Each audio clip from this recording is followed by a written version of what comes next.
Well, it's an honor of mine to introduce Ron Blue. Ron is real, as Hunter said, and I can assure you of that. He's been real in our lives for a long, long time. And I'm not going to deal with personal issues, but just to summarize what most of you know, in that Ron is a man that God has used and continues to use in an amazing way for his kingdom's purposes. I think you can kind of divide his vocational life up into several seasons. The first was growing up as an accountant, founding, I guess, the Ronald Blue Company here. Not the current one that we know of, but what's the official title of the secular CPA firm?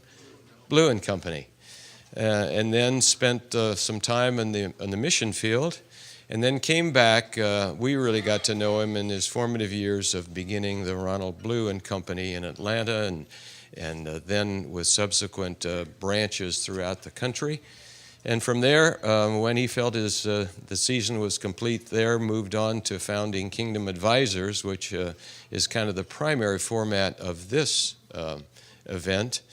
And Ron's not done yet, so when that was up and launched, and it was in Rob West, who you'll be hearing from shortly, his capable hands, went on to form a partnership with Indiana Wesleyan University and the Ron Blue Institute, which you're going to be hearing a lot more about in years to come, as God has in his sovereignty seen fit to use many of the principles that Ron's distilled from the scriptures to educate the next generation, beginning both at the collegiate level and then through the electronic media to spread hopefully around the world with folks of all ages. So Ron and Judy, his wife, have 5 children and 13 grandchildren, live in Atlanta. And Jesus said, Paul said, follow me even as I follow Christ. And we do well if we have earthly models. And I want to follow Ron in terms of his energy level. I don't think at his age I've seen anyone more energized, more enthusiastic, more committed to running through the finish line. And so for that, I thank God for him equipping and enabling Ron and using him in such a wonderful way. Beyond that, I would just say that Ron is a man of high character, of humility, of integrity. He lives the principles that you will read about in I don't know how many books, but there are too many to count. So, Ron, come join us if you would.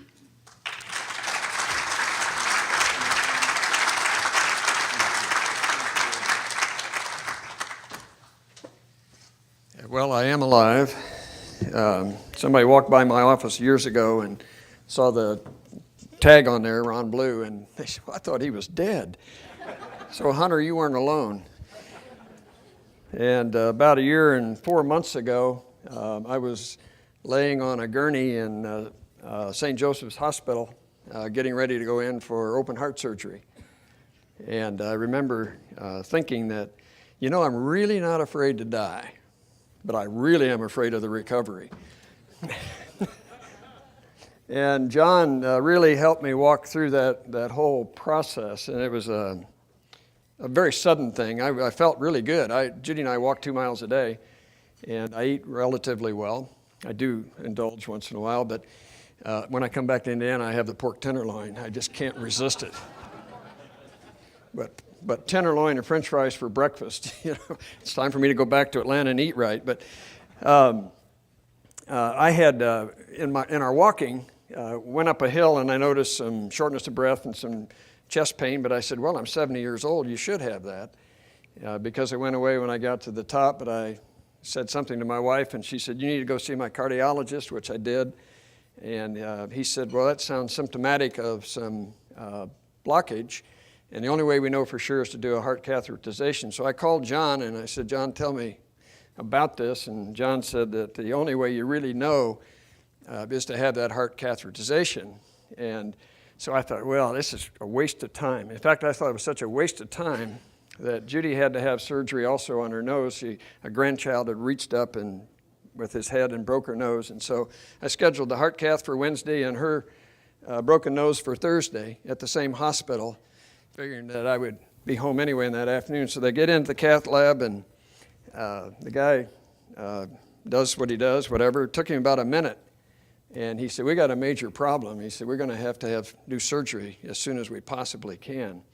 And the tech that was in the room when the cardiologist left looked at my screen, I guess, and he said, I'm not sure you'd have lived till this weekend.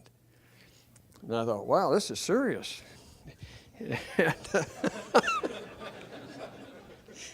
So anyway, I had heart surgery, had quadruple bypass, and when I woke up in the recovery room, I thought, man, that's the best night's sleep I've ever had.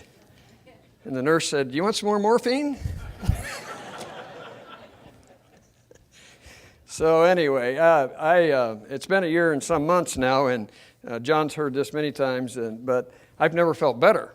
I feel like I think I felt when I was about 50, and I'm 71, be 72 in just a few months. But I just feel great. I do have more energy. So I'm recommending open heart surgery. So John, I'm sorry you're out of the business, but so anyway, that's just a little bit of the background. And I thought when Hunter talked that I remembered a story that I used to tell, I haven't told it in a long time, about a third-string quarterback who never, ever got in a game. He played on a national championship team, and the third-string quarterback was never going to get in the game. In fact, it would be disastrous if he got into the game. And sure enough, the last game of the year, the scores, they're behind by 6 points, and they're on the 22-yard line, their own 22, and the first and second team quarterbacks are both injured. So the coach sends his quarterback in, and he says, I want you to run 3 plays and punt. He said, just hang on to the ball for 3 plays and punt. We'll figure out something in the interim. So the first play, guy gets 40 yards. The next play, guy gets 30 yards. Next play, guy gets 8 yards. They're on the 2-yard line.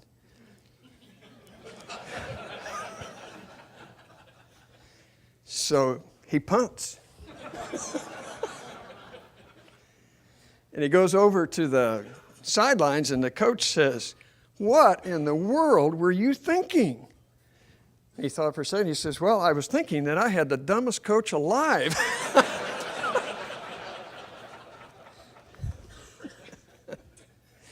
And John mentioned being old, and down in Miami, there's a lot of old people. In Orlando, there's a lot of old people. And there was this lady sitting on a bench, and very, very elderly lady down in Miami. And a gentleman comes just down at the other end of the bench, and she says, do you live around here? And he said, well, I used to. She said, oh, how long have you been gone? He said, well, 30 years. She said, well, where were you? And he said, I was in prison. She said, for what? He said, for murdering my wife. She thought a second. She said, so you're single then?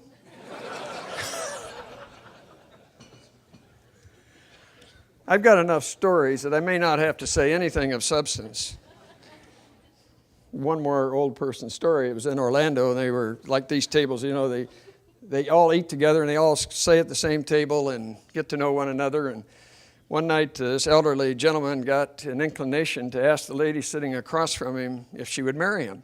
And he said, will you marry me? And she said, oh, yes, I'd be delighted. It'd be wonderful. So they finished their dessert and went back to their respective rooms. And the next morning he woke up, and he couldn't remember what she said.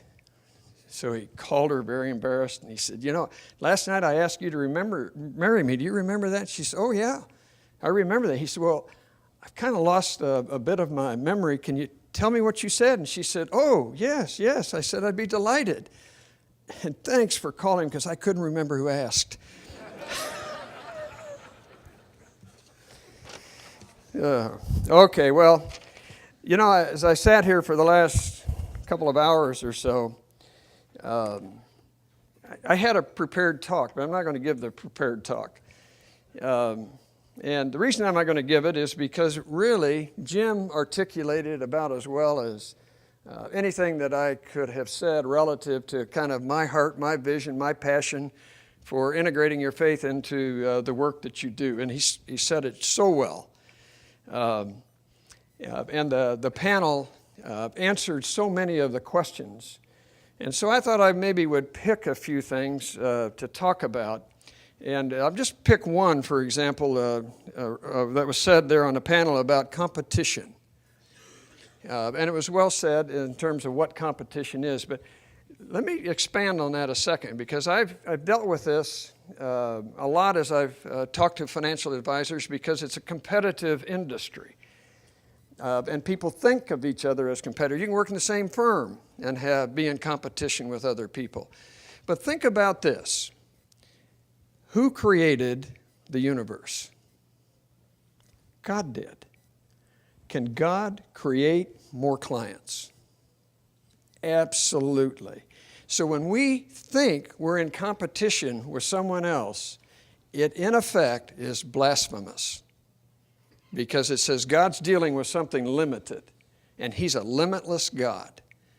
I happen to believe that we are right now on the cusp of something really significant for the Christians in the financial services world. And I'll share a bit of why I think that, but I think the opportunity has never been, I've been in this business for 40 years, and I've never felt the excitement that I feel today, because I can see what I think is the finish line. And I don't know whether I'll live long enough to see it, but I do know where the finish line is, and I'll share with you how we got there. But one of the things that has to be destroyed is this idea of competition in the Christian world. You know, the attitude, I remember getting a call from somebody, and they were working with a Christian advisor. They wanted to move to another advisor. And I said, you know, what's really necessary is for every client to end up with the right advisor. They don't all belong to me, and I can't service them all. And so if you look at the big picture, to me, it's God moving and putting the people, both the advisors and the clients, where they're going to be the most impactful, if that's what the objective is. So there's no such thing as competition any place. Larry Burkett was the one that first I heard talk about it, and he said, you know, competition is just not a Christian word. And I like the way that Hunter expressed it in terms of Jesus was never competitive. So to begin with, if we can destroy that paradigm, then we can begin to build something. And I just kind of want to pick various things to make a point also, if you will. Jim had some very nice things to say, and John and Mary had some very nice things to say about kind of what I've done and how God's used me in their life. But you know what? And I would say this to everybody that said to me, you changed my life, or you did this to my life. And the answer is no, I didn't. All I did was bring something to you. You had to make the choice. And when I listened to Jim, I said, you know, Jim went way beyond where I was. John and Mary, in terms of their commitment to stewardship and their commitment to giving and their commitment to biblical living, they made those choices. And I got to watch, but it wasn't me. And I think it's really important for us to remember that it's never me. I can't change anybody's life. I can bring truth to them, and I can ask the right question, but I can't change a life. And God gives me the opportunity to see what He's doing. A friend of mine shared that every day he prays, he acknowledges John 17:4, where Jesus is praying, and he said, I have glorified you on earth by accomplishing the work you gave me to do. And that's the bottom line of living life as a Christian, finishing the work that He gave us uniquely to do. You know, and we are 7 billion, 6 billion, however many people are on planet Earth, unique individuals, uniquely created with unique gifts, unique opportunities, unique relationships, unique personalities. So there is nobody else like me. There's nobody else like you. And so that's the paradigm that we need to begin seeing and thinking. Now think about this. Those of you that are advisors, if in fact that's true, and I believe it to be true, and you take that back to the practice that you're in, be it a big firm, small firm, whatever it may be, is that going to change the way people think about Christians as advisors? I think the reality right now is that when people think Christian and financial advisor, generally speaking, they think charlatan. Because there has been so much abuse by people using the church to market. And I had a pastor one time say to me not long ago, he said, how do you keep the charlatans out? And it's one of those things, James 1:5, he said, Lord, I don't know. How do you do that? And God gave me an illustration. The illustration was that in the banking world, they teach tellers how to recognize counterfeit money, not by studying counterfeit money, but by studying the real thing. So I said, if we can raise up the real thing, then the rest of the world will know what the real thing is. You don't have to go about finding charlatans. What we need is more of the real thing. And that'll all take care of itself. Again, I said I'm going to jump around a little bit. Is Mark still here? Mark Novotny? Mark? Oh, there you are, back there. Now, there's a guy that nobody's mentioned his name yet, but John and Mary introduced me to Mark because Mark was their insurance agent. This was in 81, 82, something like that. And Mark and I developed a relationship, and he wanted to do what he thought I was doing. And I said, well, that's fine. Just cut your income and by 2/3 and move to Atlanta with your 2 young babies. And we'd like to pay for moving expenses, but we don't have any money. And Mark moved to Atlanta, had another 3rd child in Atlanta, and then came back up here to Indianapolis. And I transferred all of the business that I had up here, which was about $150,000 of revenue, to John or to Mark and to John Miley. And they came up here and started the Indianapolis office. And I do know this. I've been retired from Ronald Balloon Company for 10 years, but I still own a little bit, so I'm still really interested. And my brother is the controller, so I do have some insight into what's going on. But the Indianapolis office has grown to be the largest office in the Ronald Balloon Company network by 2 times. That's huge because there's offices in Atlanta and Southern California and in Chicago and Nashville and a lot of big cities. But the reason that it is because John and Mark didn't have a personal agenda. They really lived out what I was talking about. And they also did something that was really significant, is they hired, I won't say above themselves, but they looked for the best to hire. And the office grew and grew and grew. And Aaron Klopfenstein, who's now 37 years old, is the new managing director of Ronald Balloon Company here. But the point is that if you listen to what Jim said about discipleship, it's not only discipleship of the clients, but it's the opportunity to impact your staff. And what I said in that particular meeting, I don't remember it, but the fact is that if we can cast a vision for those people that we have the opportunity to influence, you can change an awful lot. And this office is a remarkable office. In fact, one of the things that I decided to do back in the late 80s was, how are you going to control the quality of work of the advisor when you get a dispersed organization? And so as I thought about it, prayed about it a lot, and decided that one way to control it is to require every financial advisor in the firm to have a financial advisor, myself included. So first client, John Miley was the first client advisor I had, and he, like every other financial advisor, passes them off as soon as you can because they wasn't making much money off of me. And he brought Lane Hookaman to be my financial advisor. And Lane, I don't remember whether you're a 3rd or a 4th generation in Ronald Balloon Company. He came from Montana and ended up here, played basketball here in Indianapolis, and was my financial advisor.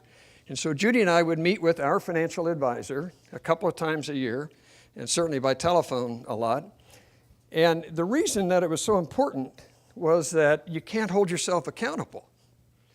Now, I knew the answers. It wasn't technically that he was going to help, but I couldn't hold myself accountable. And there's one story, Lane, you may have forgotten the story, but I wrote a book, Master Your Money, and in that book I said the cheapest car you'll ever own is the car you presently own. Much to my chagrin. Because when I wrote that, I couldn't afford another car. And I was justifying it. So in 2001, I could buy, and I said, if you're going to buy a new car, pay cash for it and drive it for at least 10 years. So in 2001, I bought a Lexus. It was my dream to have a Lexus. And I drove that car. It was 5 or 6 years old and had some dents. It looked like it had been driven. And I said, well, you know, Judy's got her home-based business now, and I've got some income over here. Maybe we need to reorganize our finances, and it's probably cheaper now to lease than buy. And I don't know what the tax laws have done relative to cars, so I can probably justify a new car. But I am accountable. So I called Lane, and I said, Lane, it's, you know, certainly the tax laws have changed, and I want to buy a new car. And Lane, I don't really said it right then or called me back, but he said, sorry to say, what you wrote in 1986 is still true. The cheapest car you'll ever have is the car you presently have.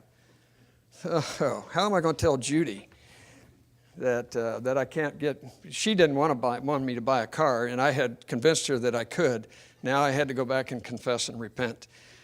So it wasn't long after that, and I'm driving down a street near our home, and a van turns in front of me, and I broadside it.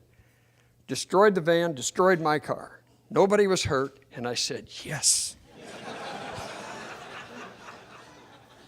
God is so good.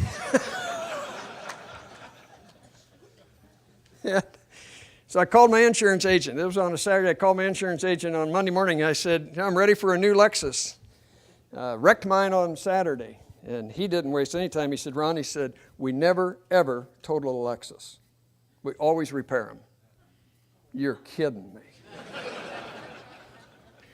So I drove for several years after that a wrecked but repaired Lexus until it reached 10 years old. But you know, I would have bought that car without Lane's being accountable to Lane on that. And there were many other things that occurred relative to finances. Judy and I, one of the things that we found is our oldest child is 47, our oldest grandchild is 19. We've got 5 children and 13 grandchildren. And one of the things that we have really discovered, in fact, I was with somebody, had lunch with him on Monday, and he was asking me about some estate planning issues, not technically, of course, but from a principle standpoint.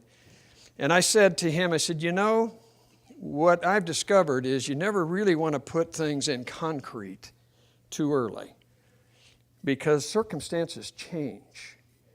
And you don't know what you don't know as these kids get older. The grandkids change. I'm not saying anything negative, but you watch your children raise their children. You watch the marriages mature.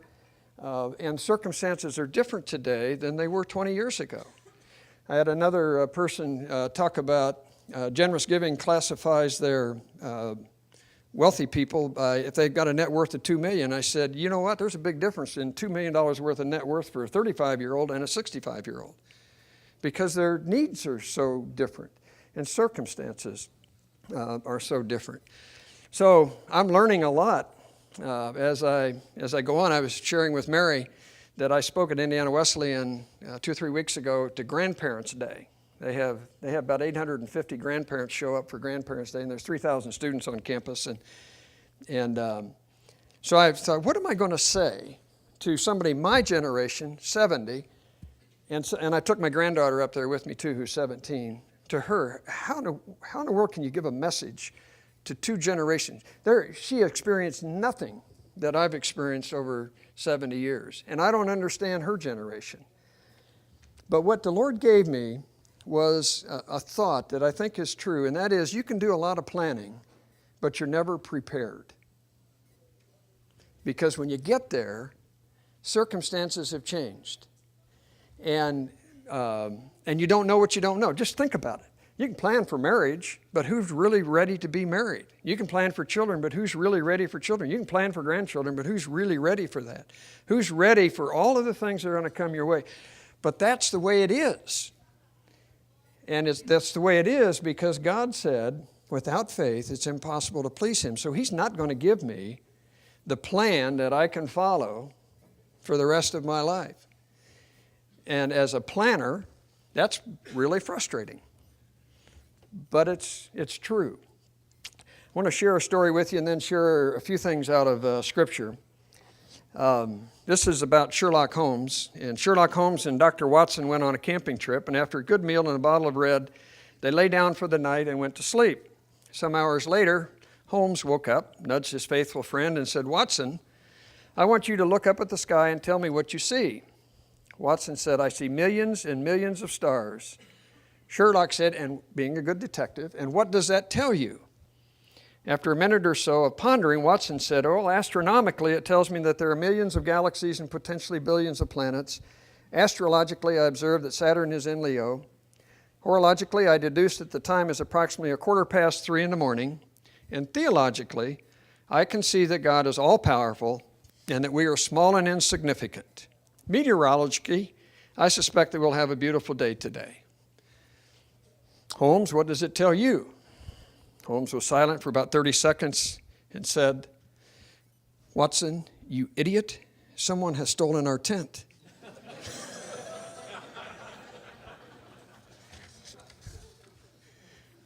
Now, there's a point to that. And it kind of bringing it all together, the point to that is your perspective makes all the difference in the world. And of how you view things, the paradigm we call it, or perspective, or worldview, all the same term really. But how you see things drives everything. And as we're talking about offering advice to clients, they have a perspective and we have a perspective. And the thing that we need to bring to the table is the right perspective. I had the experience this over the past few months of Mark Botany called me some time ago, or we were talking, and he was talking about a client that I used to serve way back when, and he said, "I just met with them and did an analysis of their giving, and they've given away $3.5 million since 1992, if I remember the numbers correctly." And I thought, wow, that is fantastic.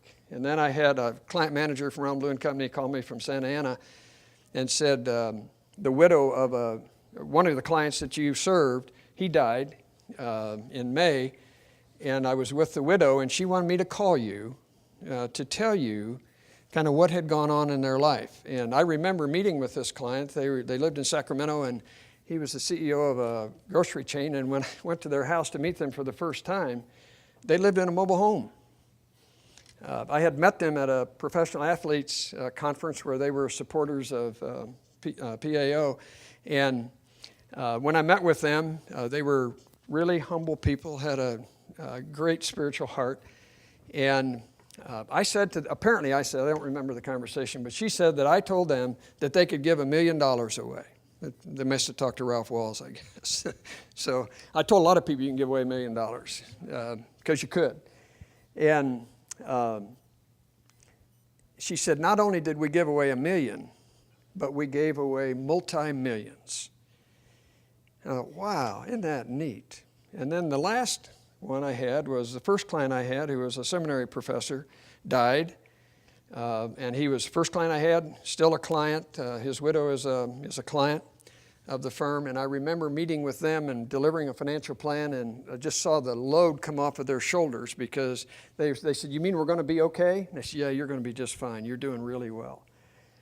Well, as I thought about those three instances, I thought there's three characteristics that all of those three and many others that I could look at evidenced when they apply biblical wisdom to their financial decision making. And the three things that I think that they experienced throughout their life was, first of all, contentment. And the reason they experienced contentment was because they had the right perspective. So markets come up and down and so forth, and we heard the right perspective from this panel up here. They thought rightly. They had the right perspective, and as a consequence, they were content, not because of the money that they had, but because they understood where money played in the whole series of things. The second thing that they experienced, I believe, or anybody does that follows biblical wisdom in financial decision making, is confidence. And the reason that you experience confidence is because if you apply biblical principles to financial decisions that are made, there's three characteristics to biblical principles of finance or any other biblical principles. Number one, they're always right. Number two, they're always relevant. God doesn't have to write a new Bible when the tax laws change or when Obamacare starts. Principles are going to drive decision making. And the third thing is that they will never change. So, once you get qualified as a Kingdom Advisor and can put that on your business card, you can also put on your business card, my advice is always right, it's always relevant, and it's never going to change. Compliance may not allow you to do that. But think of this, if you can lead your clients into principle-based decision making, those facts are true. That is the truth. It's not going to change. That's never going to change. And so if I know that I've made principle-based decisions, both the decision itself and the process I use to get there, then I can be pretty confident in the decisions that I've made. And confidence is a pretty rare thing when it comes to finances. And a lot of uncertainty, a lot of fear when it comes to finances. And the third thing that these people experienced, I believe, and those that follow biblical principles, is really good communication.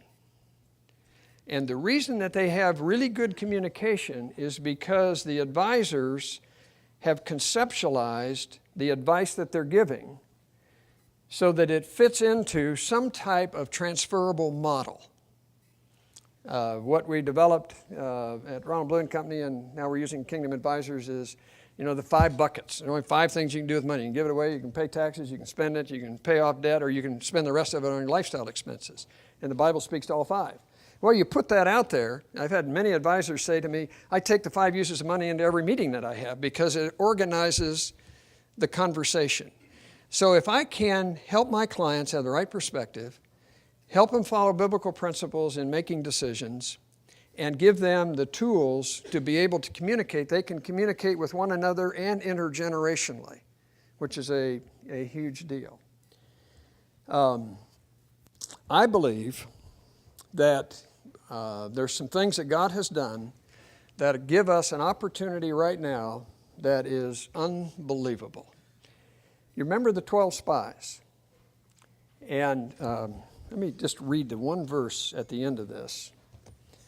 The 12 spies went in, they came back, 10 gave a bad report, 2 gave a good report. And here was the last sentence in chapter 13. It says, we even saw the Nephilim. These are the 10 spies that are now speaking. The offspring of Anak were descended from the Nephilim. To ourselves, we seem like grasshoppers. Perspective. And we must have seemed the same to them. That's just not true. They didn't know that. And as a matter of fact, 40 years later, when they went in and Rahab said, we've been wondering where you were. We've been afraid of you. So the challenge is, and we're going to be one of the 2 spies or one of the 10 spies. I think there's 3 kinds of advisors from my perspective. There's the secular advisors. And then there's the secular Christian advisors. And then there's the biblically based advisors. Now, I get this comment all the time that I'm a Christian. And I've got integrity. I've got all of the right character. I'm a disciple of Christ. Therefore, I'm a Christian financial planner. And the answer is no, because what you've done is you've conformed to the world's way of doing things, but you deliver it with integrity, which you should, but you're not delivering the advice. And this week, Judy and I were walking and we were talking about this event, and God brought something to my mind, Romans 12, verse 2. And I've been meditating on that now for several days, just as it relates to this. And Romans 12:2 says, and don't be conformed to this world, but be transformed by the renewing of your mind, so that you may prove what the will of God is, that which is good, acceptable, and perfect.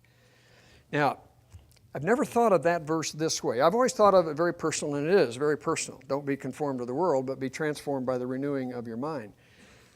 But I think in the financial advisory world, we conform our advice to the world system rather than bringing transformational truth to our clients. And you've heard that kind of expressed. So don't conform to the world. A lot of Christians, especially in the finance area, they say, you know, I'll recommend this insurance product or this investment or whatever it may be, and I know that it is consistent with Scripture. That's true.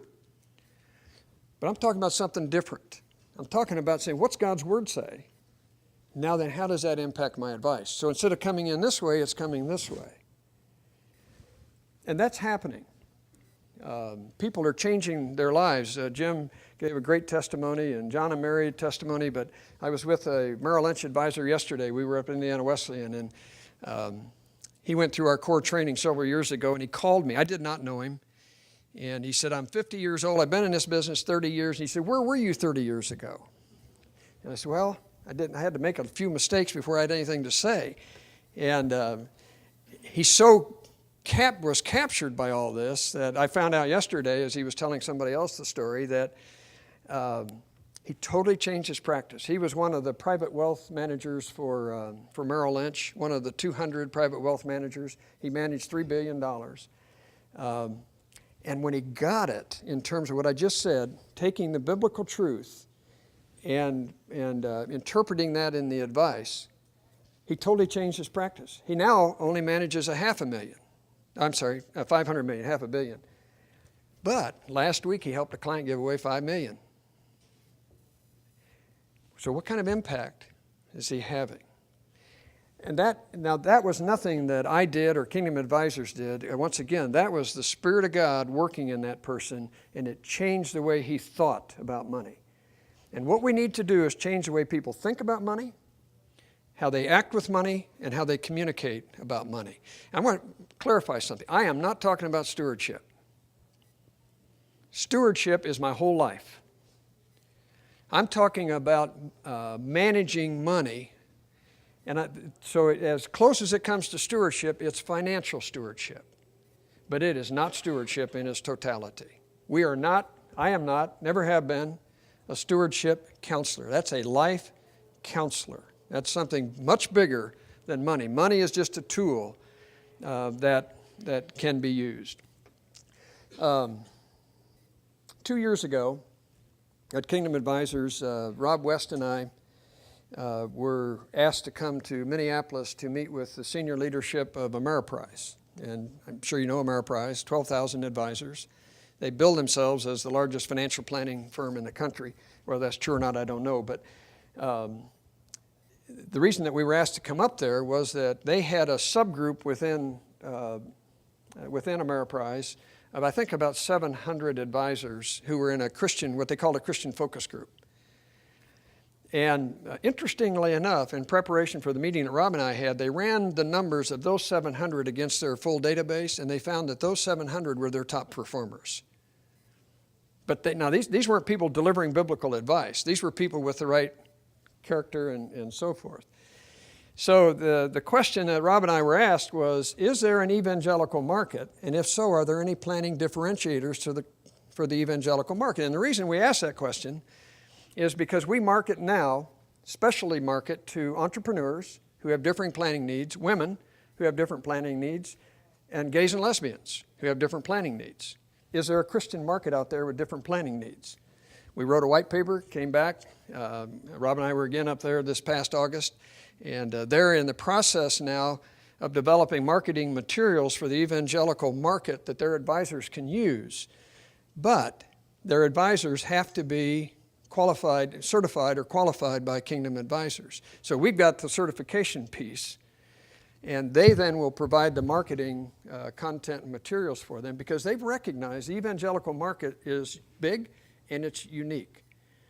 Well, and we've been asked to go meet with the Morgan Stanley senior leadership. And I'm sure that we've got big focus groups with Merrill Lynch and Raymond James and a bunch of the other brand names. That's a God thing. And God is opening up Wall Street, if you will, to recognize that there is a Christian world out there that is different than the rest of the world. It's not true for all Christians. Matter of fact, I was with somebody just a couple weeks ago, and they had met with one of George Barna's researchers. And the Barna Group has done a research study in identifying what are the characteristics of the born-again evangelical that set them apart from the rest of the world. They came up with 2 that set them apart. It's not giving. Number 1, they go to church more often. And number 2, they're more judgmental. Isn't that devastating? We're not known for our generosity. We're known for our judgmental character. So, when I look at the financial services world, I say, men and women, God's opening up some things, and it's a big opportunity, and we need to step into that opportunity. And if you can change the way people think about money, act with money, and communicate with money, you'll change culture. I've said it up there. Change Main Street, you'll change Wall Street, you'll change the world. That, in fact, will happen. You've got to change the way they think, the way they act, and the way that they communicate. So that was Ameriprise. The second thing that happened was I was in London speaking, and it was an event co-hosted by Indiana Wesleyan University. I grew up in Indiana, but when I grew up in Indiana, it was Marion College in Marion, Indiana.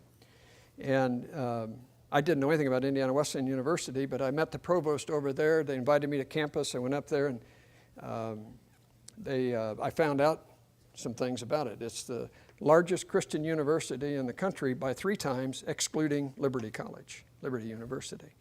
It's about 15,000 students, 3,000 residential, 12,000 online. They were in online in 1985. The school is totally debt-free. If you go on the campus, it's a gorgeous campus. And you get a sense of there's something different about this school. And I can't explain it. I've taken numerous people up there, and they just walk around and they'll say, there's something different about this school, isn't there? And there really is. Extraordinarily missional. They're all about changing the world through their students by not sending them out as pastors or missionaries, but sending them into the marketplace. So they wanted to take all the intellectual property that I had and to begin to cut and paste and so forth. And 2 weeks ago, we sat here in Indianapolis for 2 days and designed a Master's of Science in Biblical Financial Planning that will begin to be offered in April. 39 hours, 13 courses, exclusively, as we designed it, on biblical principles of money management. There's only 11 master's programs in the country right now in finance, personal finance, or in biblical or financial planning. This will be the 12th. And if this is successful, they'd like to enter into a PhD program, of which there's only 2 in the country. Now, what that does is it gives you academic credibility when it comes out of a university, because you can research prove it, and just having the imprimatur of the university world on it gives it credibility. So as you think about it, I think there's a 3-legged stool. There's the professional leg. If it works in the professional world, you've got credibility. And the reality is it does work in the professional world. Kingdom Advisors is a testimony to that. Ronald Blue & Company is a testimony that it works. Secondly, we don't have to prove anything there. We know that it works.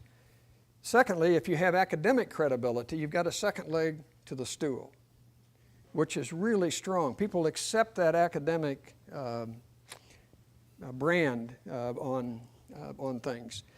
And then third is the church world.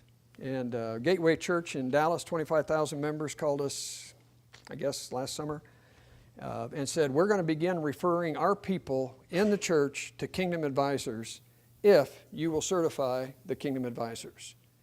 Well, now then, we've got several other churches that are working along that line. Wouldn't that be something if we created something that's just like the Christian counseling world? Christian counseling world didn't exist 25 years ago. But a Christian wouldn't think of going to a counselor today without it being a Christian counselor, because they share the language and they share the values. They can talk to one another. When they talk about the Holy Spirit, as I think it was Sandy said, you got something you can talk about. And we know what we're talking about. God's brought all that to bear. So if we can do this academically, we're doing it professionally, and we do it in the church world, I think we'll begin to change the way people think and act and communicate about money. And I think as a consequence of that, we'll begin to see the world change. Just so that I don't forget it also, there is the Institute. I know, that's what was going through my mind. There's only one Christian university right now that is offering financial planning, CFP coursework, and that's Liberty University. And there's a professor at Liberty who's a Merrill Lynch advisor, who's also a Kingdom advisor, who's been trying to get them to bring the core training into Liberty University. And he kept getting pushback. Then they added an online program this year. Liberty University has 100,000 online students, and it has 13,000 residential students. It's the fourth largest university in America and the largest Christian university in the world by far. And they're very biblical. Well, I just happen to have a good friend whose a building on Liberty's campus is named after his dad. The football stadium is named after his wife's dad. And he's chairman of the executive committee of the board of directors. So I called my friend and I said, Mark, could you get me an appointment at Liberty? He said, well, sure, you can get me an appointment. So I went to Liberty. Rob and I, again, went to Liberty, met with the provost at Liberty, told him what we were doing at Indiana Wesleyan. Basically what they said, man, we'd like to do that here. And so they're now looking at and probably are going to be offering the core training as a 3-hour course sometime next spring. They want a personal finance textbook that is biblically based. There's nothing in any place like that, biblical principles of finance taught to students. So I could go on and on and on. But I remember that God said, he who follows my word builds his house on a rock. And he who doesn't builds his house on the sand. My desire for you, as it has been for all of my life, for my professional life, is that we build our advice on a rock. Therefore, it can never fail. I didn't use my PowerPoint, but I've got a picture in my PowerPoint taken when Hurricane Ike went through Galveston Island. And there's a picture. There's only one house standing on the island, and there's a picture looking all the way down the island. One house standing. And God's word says the winds came, the rains came, the storm came, and the waves pounded. That's what happened on Galveston Island when Hurricane Ike came through. One house survived. Just so happens that the people that built that house had lived through a hurricane before. Their house was destroyed, so they determined they were going to build a hurricane-proof house. Now, their house got damaged in Hurricane Ike, but it didn't get destroyed. They still had it. That's the picture of what we can bring to the Christian world and to the world in total. Thank you for allowing me to be a part of this. I can't tell you how excited I am to see what a great group of people. And God's going to do something unique in Indianapolis, I believe, with the leadership that's here, the commitment that's here, this particular size group. We've not been able to do this in any city that we've been in. Something good's going to happen here, so thank you very much.